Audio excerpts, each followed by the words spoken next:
and Troy, The Slumlord, Part 2, Season 2, Episode 12. You still haven't paid the rent. I am suing your family. You will pay for damaging my building. I did not do this. We are now homeless. Where are we going to live?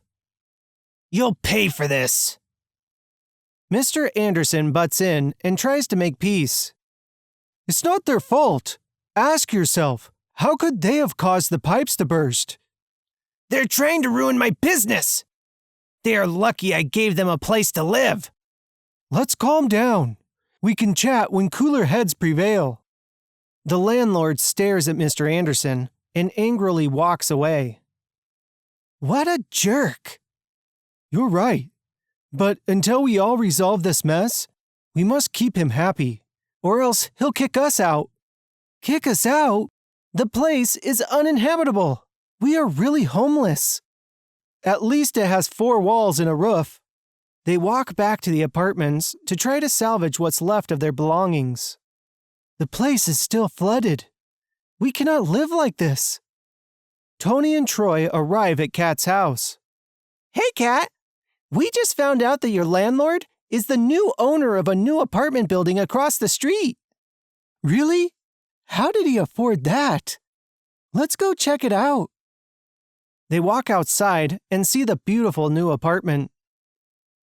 So this is where all our money went. He has been using all our money to build another apartment while letting our home turn into a slum. Kat and Toni decide to go inside the new apartment. They decide to take the stairs. As they are walking up the stairs, they hear a conversation at the top of the stairs.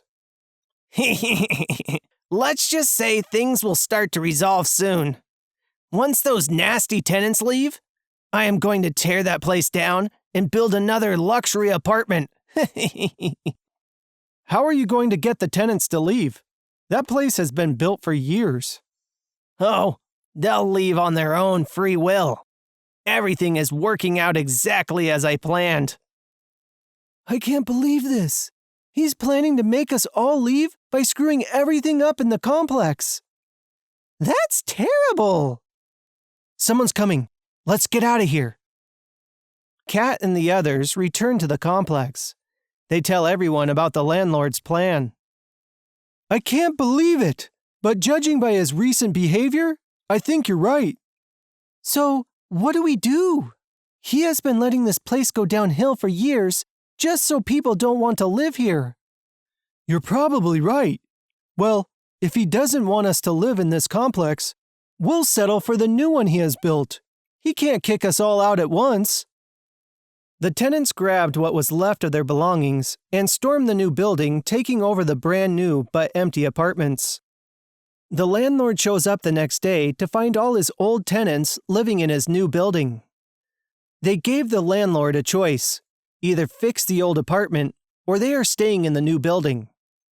The landlord didn't agree and stormed off. A few days passed, and the landlord suddenly turned off the electricity and water to the new apartment. Kat wanted to complain, but they couldn't since they legally didn't rent the apartments. The new apartment was starting to become difficult to live in without basic utilities, but they were not going to back down after they heard about the landlord's plan. Mr. Anderson and the senior tenants decided to confront the landlord finally. The two parties agreed to resolve the matter in a courtroom. Kat and her family were confident that all their troubles would be over.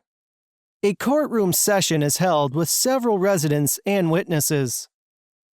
The slumlord makes a case that Kat's family purposely froze the pipes so they would burst. Then, they decided to flee the charges and take over his new apartment.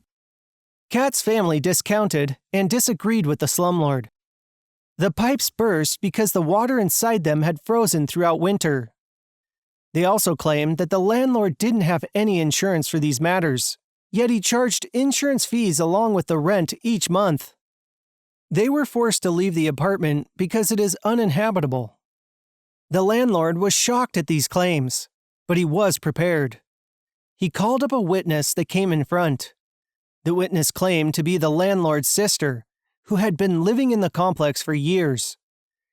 She presented paperwork of her living there and denied all of Kat's family's claims. She also submitted paperwork that covered the insurance expenses as well. I can't believe it! I've never seen that woman in my life! I can't believe he would stoop this low to bring in fake witnesses. The judge seemed convinced by the case presented by the landlord and is about to rule the case in his favor. Are there any more witnesses?